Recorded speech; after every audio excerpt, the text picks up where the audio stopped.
Welcome to my channel. My name is Opubo. If you are new to this channel, I say to you, welcome. If you are returning, I bid you welcome back. Good to have you return. You're all well appreciated. In this channel, I present various ideas and designs of technologies, mostly from the Technology IP Bank, often integrated from several other technologies already available in the bank and made ready for adoption by the Adoption Brokerage Division. This presentation focuses on GGS butanol process technology. GGS meaning greenhouse gas chemical sequestration. It is part of the conservation economy technology considerations. The technology focuses on large-scale production of butanol for the use of fuel as a viable substitute for gasoline, hence enabling a conservation economy from a technological perspective, and also focuses on the approaches a community or a region or even a nation could adopt to implement this technology to ensure the sustaining of a conservation economy. Butanol, though, has been recommended as an equivalent of gasoline with respect to the energy density comparison, and hence, if produced by sustainable means, is an effective substitute for fossil fuel gasoline, and as such, effecting the world transition to green energy. It was hoped, given the acceptance that though gasoline, which is obtained from crude oil, had been the mainstay of the energy industry, utilization of fossil fuel has been argued by some humans as damaging to life itself and should be discontinued, and the world should transition to green energy, also called zero carbon energy resource, meaning the quantity of carbon released into the atmosphere at combustion of this particular resource balances the quantity removed from the atmosphere by plant respiration or human efforts of negative emission towards gasoline equivalent, say butanol production. Digressing for a moment, however, before delving deep into the production of butanol as zero carbon, renewable energy, green energy, or clean energy resource, whatever the lingo may be, I implore you to please click the subscribe button now. If you have not as yet subscribed to the channel, go ahead and subscribe by simply clicking on the subscribe button below. The subscription would enable the system to keep you informed by notification of the next presentation on the moment one is published. And also, of course, help me to more consistently continue to elicit the peace benefits of conservation economy. Now, back to the presentation. Butanol production has not always been very commercial because of the use of cash crops, just as has been with the economics of ethanol, as explained in the earlier video on GGS ethanol process technology. The link is placed below in the pinned links section. Attempts to use microorganisms to produce butanol did not come up with very good outcome either. However, as the bioproduction of butanol also suffered the added problem of an equilibrium condition followed by spontaneous ignition of consecutive reactions that did not necessarily favor the reactions for butanol formation. In consistence with the thrust of conservation economy, the goal then became the development of a chemical technology that enabled the utilization of matter deemed waste within the context of the prevailing economics to produce the butanol and help alleviate the underlying issue of energy density equivalence and effectively catalyze the world transition to green energy. In so doing, though, there must also be the consideration of the currently invested in fossil fuel energy process technologies, such that they are or do not suffer inordinate amount of losses as a result of the transition to green energy. The process of developing methanol as per the video presentation, GGS methanol process technology, is provided, the link is provided below in the pinned up section. By the chemical sequestration of greenhouse gases partly obtained from the carbon capture operations of the fossil fuel utilization then provides a good platform from which to consider the production of butanol. The obvious rationale supporting this thrust is the opportunity afforded such entities to use negative emission carbon capture for rapid adoption of the smokestack retrofit carbon capture as explained in earlier videos, the link also presented in the pinned up section below, for them to become participants in the chemical production of butanol, provided, of course, the smokestack retrofit carbon capture is well received in good faith by the entities. The outcome of the effort of these considerations is the technology of this presentation, GGS butanol process technology, which in fact is based on the use of one of two approaches: propene methanol reactants pair or ethene ethanol reactants pair. So then, to the extent that either ethene or propene is produced from greenhouse gases, then the technology performance rests entirely on the use of greenhouse gases chemical sequestration.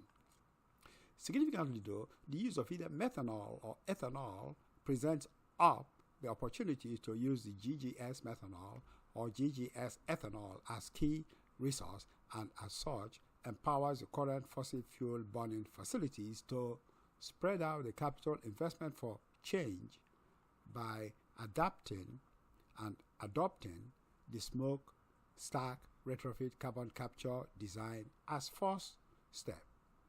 Obviously, the technology is an efficacious design, and being a design in the technology IP bank is available for adoption and is as shown in the image or schematics of the process below.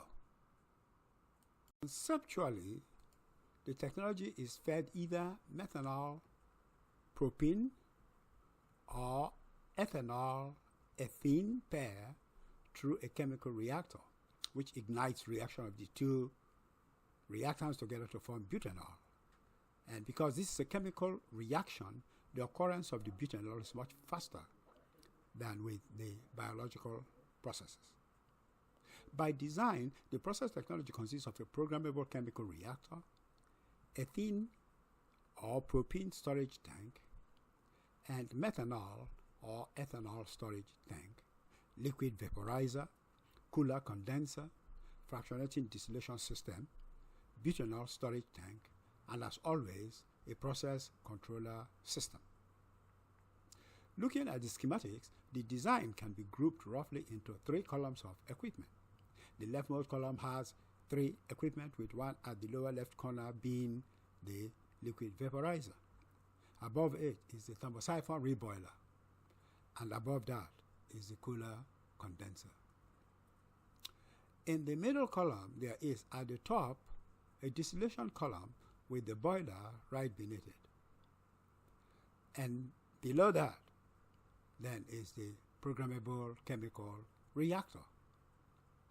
The rightmost column has the methanol and butanol or methanol or ethanol and butanol storage tanks at the top, and the two gas separator unit operations below. Careful observer will note that the process looks very familiar and is similar to the GGS ethanol process technology, and that is because it is. The changes are the following. The process for producing ethene or propene from methane is not shown, which extensively expands the scope of the process, but is however not included in order to make the presentation succinct. Besides, the production of ethene is often commonly done and is well documented as by the cracking of methane. So the use of that option always exists, and as such is not considered a critical concept to be included in this particular presentation. Now, the changes are the following. The distillation column of methanol and ethanol, as in the case of the ethanol processing case, has changed to ethanol and butanol, or ethanol and butanol, depending on the reactants pair of choice. And the gas handling has changed also. While in the ethanol process technology, the effluent gas was hydrogen and required special handling, though here the gas is ethene and propene and requires no special handling. During operation, the reactants pair of choice is pumped into the vaporizer with the alcohol, the methanol or ethanol, aspirated into the vaporizer and therefore undergoing fast vaporization from the heating of the chamber. The mixture of propene and vaporized methanol or ethene and vaporized ethanol then flow into the chemical reactor, where a reaction is ignited between them that effects a carbon-to-carbon bonding, leading to the formation of butanol in large quantities. The reactor effluent then flows into the cooler condenser, where the unreacted propene and methanol or ethene and ethanol and any ethane or propane formation are separated out, while the butanol and unreacted methanol or ethanol are condensed into liquid and flows into the distillation boiler, where the liquid mixture is again vaporized and flows into the distillation column and gets separated into methanol and butanol streams or ethanol and butanol streams, depending on the reaction pair that was opted for.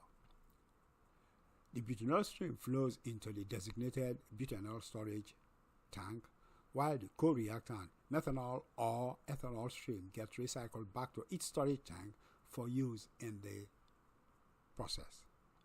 The gas from the cooler condenser, on the other hand, flows into a gas separation unit operations and is separated into ethene and ethane or propane and propene, with the hydrocarbon gas pumped into a recycled storage tank for use in the production of ethene or propene in the future, as the case may be.